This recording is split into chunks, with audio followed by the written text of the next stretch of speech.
तो जब विपरीतता आती है, अपमान होता है, प्रतिकूलता आती, तिरस्कार होता है, निष्कासन होता है, तो ये बात सामने रखो, जोई जोई प्यारो करे सोई मोहि भावे।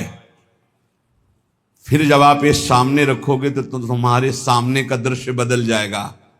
जब प्रश्न का उत्तर दे दोगे तब आएगा भावे मोहि जोई सोई सोई करे प्यारी। भगवत रसिक जी कहते हैं जो मैं चाहता हूं वैसे केली करते हैं, एक क्षण के लिए नेत्रों से ओझल हो जाऊं तो भगवत भगवत भगवत ऐसे पुकार पड़ते हैं। चूको मत, समर्पण नहीं करोगे तो छीन लेगा काल, काल छीन लेगा। काल के अधीन है देह, ये प्राण काल के अधीन है, नष्ट हो जाएंगे। समर्पित कर दो, नष्ट होने वाली चीज तो अविनाशी मिल जाएगा। जन्म जन्मांतर से जिस महासुख के लिए भटक रहे हैं, कहीं समर्पण जाके लिखा पढ़ी नहीं करवानी है, बस आपको प्रश्न का उत्तर देना है। और प्रश्न जब आता है तो प्रश्न के रूप में नहीं आता है, समस्या के रूप में आता है। ध्यान रखना, हमारे अध्यात्म का प्रश्न ऐसे नहीं आता कि आओ बैठो उत्तर दीजिए, खड़े होइए, ये इतने प्रश्न का उत्तर मुख से दीजिए, इतने लिखित दीजिए, ऐसा नहीं होता कुछ। यहां घटना होती है। अब उस घटना में तुम्हारा ज्ञान विज्ञान खींच लिया जाएगा। अब तुम बोलो, इसका उत्तर दो, संसार की तरफ हो या हरि की तरफ।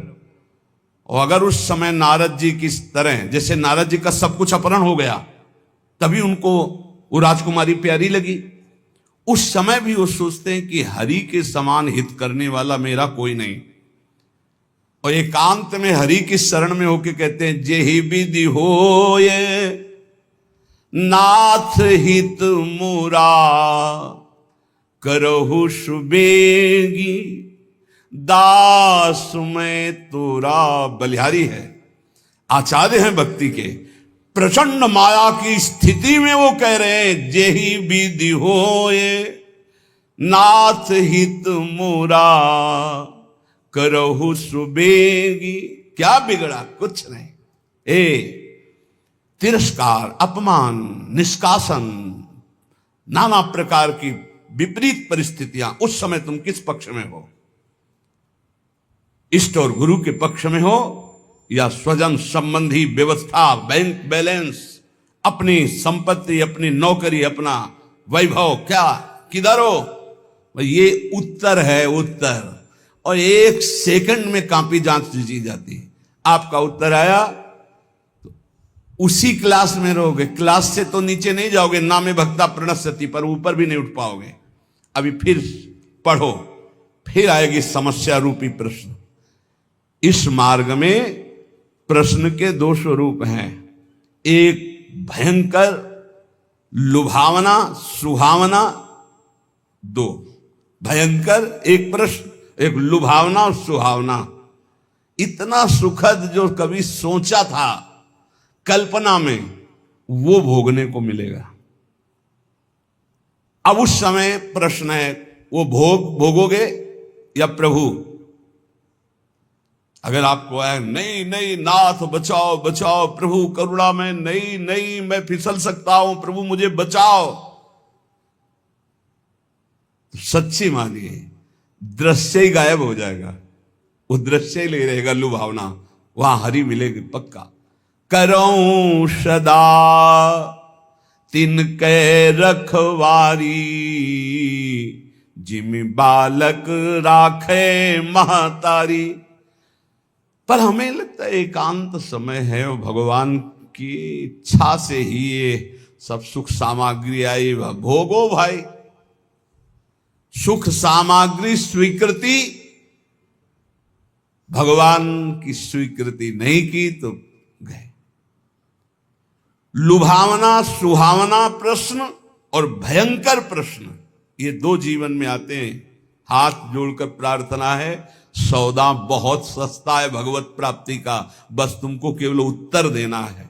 और रोज ये पढ़ाई ही है, रोज पढ़ाई जा रही है। जो सत्संग है ना, सर्वसंगोपहो इमाम, समस्त आसक्तियों का त्याग कराकर भगवद आसक्ति प्रदान करने के लिए। इसलिए बहुत ध्यान में रहो। तुम भगवत प्राप्ति के लिए कदम बढ़ा रहे हो, इसलिए सर्वस्व नाश हो जाए पर हम भगवत प्राप्ति नहीं छोड़ेंगे, तो कुछ नाश ही नहीं हुआ। क्योंकि जो नाशवान है वो तो केवल नाटक था माया का, कुछ नष्ट थोड़ी होना है। कुछ नष्ट नहीं होता, कुछ भी, केवल आकृति परिवर्तित होती है।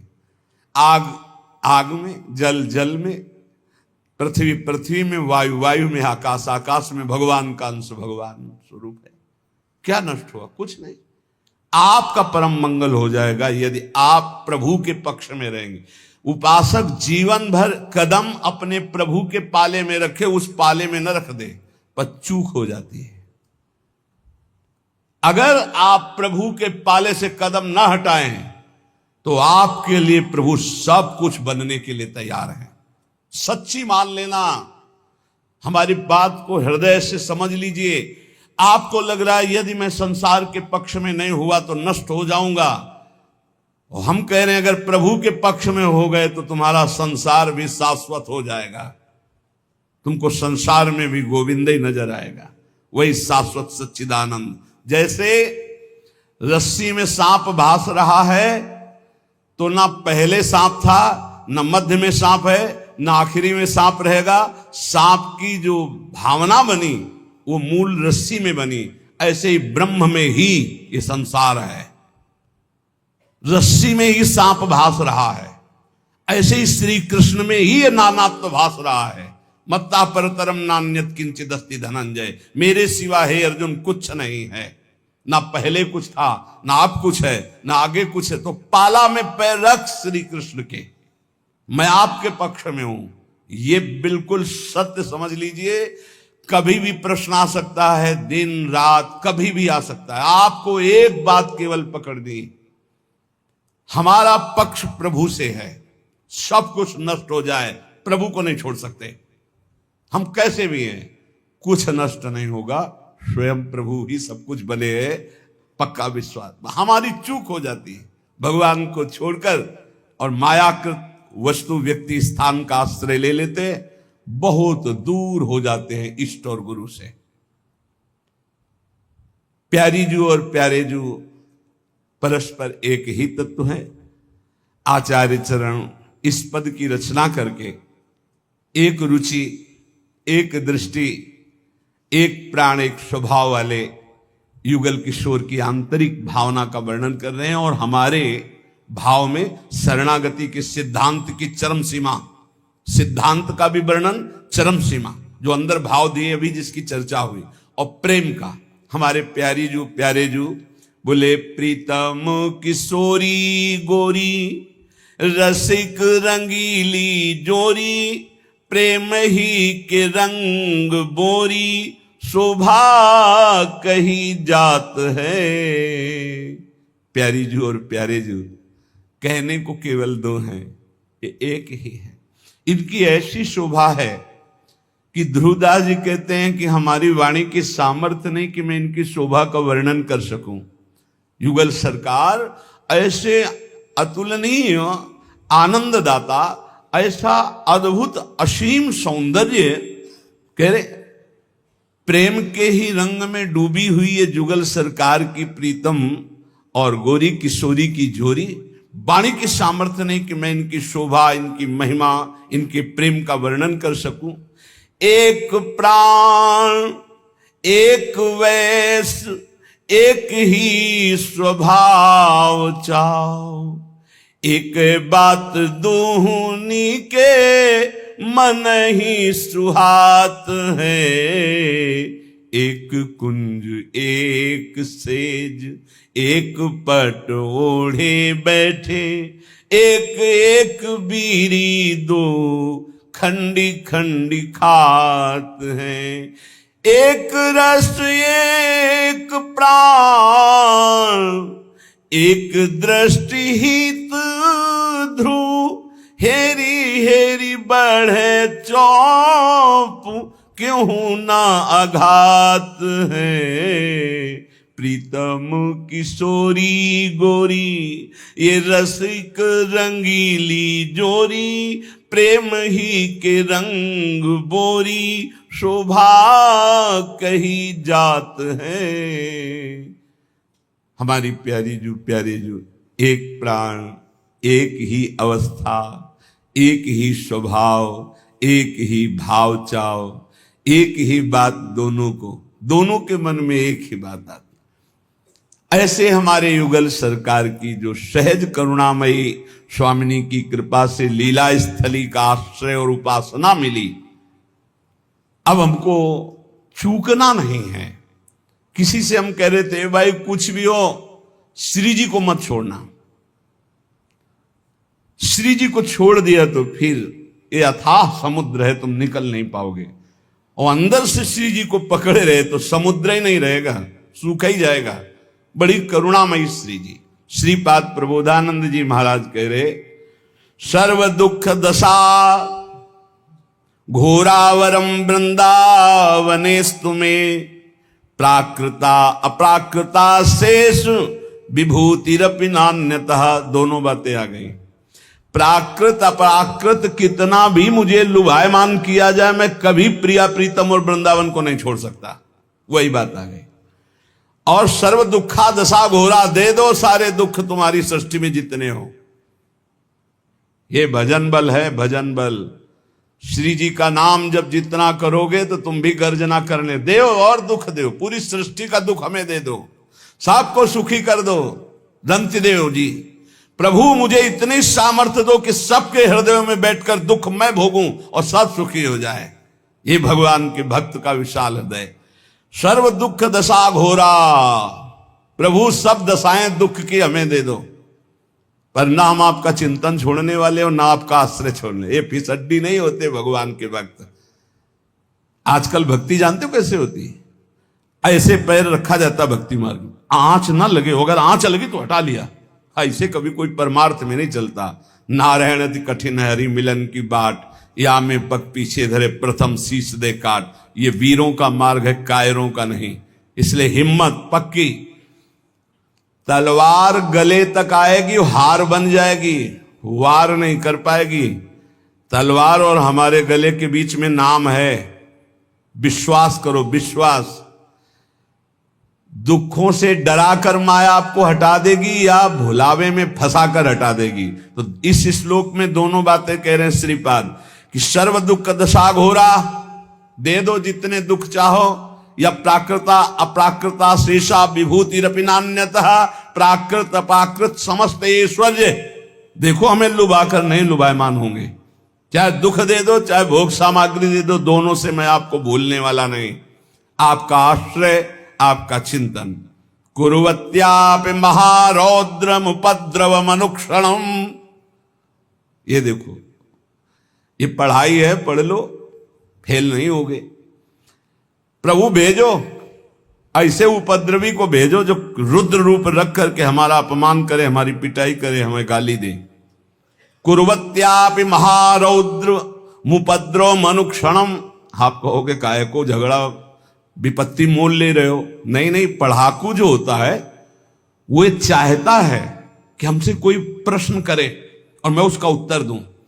जो पहलवान होता है वो चाहता है कोई मिले, दो दो हाथ करूं, उसकी भुजाओं में फड़कन होती है। ऐसे साधक ये चाहता है कि मेरा अपमान हो, मेरी निंदा हो, फिर मुझे कैसा लगेगा। एक संत थे, वो कभी पैसा नहीं लेते थे, पर साल में एक बार पैसा लेते तो फिरोजाबाद जाते थे। पूज्यपाद उड़िया बाबा के वो संगी थे। काय के लिए फिरोजाबाद जाते थे? चूड़ियां पहनने नहीं, चूड़ियां तोड़ने। चूड़ियों की दुकान लगी होती थी। इस एरिया में तो कोई उनको पीट नहीं सकता था क्योंकि पहचान वाले थे। फिरोजाबाद जाते और चूड़ियों की दुकान में खड़े होकर 2-3 लात मारते, तो चूड़ियों के डेरे ना, और पैसा साथ लिए रहते। और जो ये बाबा जी देखा 2-3-4 लात मारे, फिर अरे पागल आदमी चूड़ी तोड़े डालना, मार थप्पड़ मार थप्पड़। 2-4 और दुकान वाले आते, पीटते, थोड़ी देर खड़े रहते, पीटने के बाद अब गाली देते, भगाते, दूर तक भाग के जाते, फिर पीटते। शाम अंदर पूछते कैसे, क्या हालचाल है? बोले ठीक है, कोई परेशानी नहीं। दुकान वाले के पास जाते, बोले भैया कितने की चूड़ी थी? बोले तुम तो पागल जैसे थे। बोले वो हमारा एक काम था, वो हो गया, आपने बढ़िया काम किया। कितनी चूड़ी थी? बड़ी नम्रता और सभ्यता से। तो कहा महाराज गलती हो गई आपको। बोले नहीं नहीं, आप चूड़ी के पैसे और जो एकत्रित करके गए थे, तो अगर 100-500 की चूड़ी होंगी तो 10-5 हजार वहीं छोड़ के। वो लोग देखते रहते कि बाबा जी है क्या चीज। अपनी कसौटी के लिए स्वामी अनंग बोधाश्रम स्वामी जी बचपन से दिगंबर और गंगा का सेवन करने वाले, जहां भिक्षा होती वहां जाकर वो दंडता करते और 2-4 जब चपाटे उनके लगते तो वो अंदर पूछते क्या हालचाल है, ठीक है। ये सौभाग्य से मिलता है अपमान निंदा। चाहिए आपको सौभाग्य? सौभाग्य से मिलता है अपमान निंदा तिरस्कार विपत्ति संकट। क्यों? इसी में भगवत प्राप्ति होती है, इसी में आपकी भूमिका बदलती है। लेकिन हम ये देखते हैं जब भूमिका बदलने का अवसर आता है वो नीचे धम्म से गिर जाता है। सालों से सेवाएं होती है, गुरु सेवा से की, संतों की सेवा, ये सेवा वो सेवा। अब आया नंबर उसका उत्थान के लिए, फौरन 0 नंबर में गिर गया जाके धम्म से। चल फिर पढ़ाई कर, फिर आना, प्रश्न होगा, फिर उत्तर आगे। ए भाई, सबसे प्रार्थना है तुम्हें बहुत जल्दी भगवत प्राप्ति कराने के लिए सत्संग हो रहा है। बस यही बात को तुम्हें पकड़ना है। सच्चा साधु चाहता है कि हमारा अपमान हो, हमारी निंदा हो, तिरस्कार हो, फिर हमें कैसा लगेगा।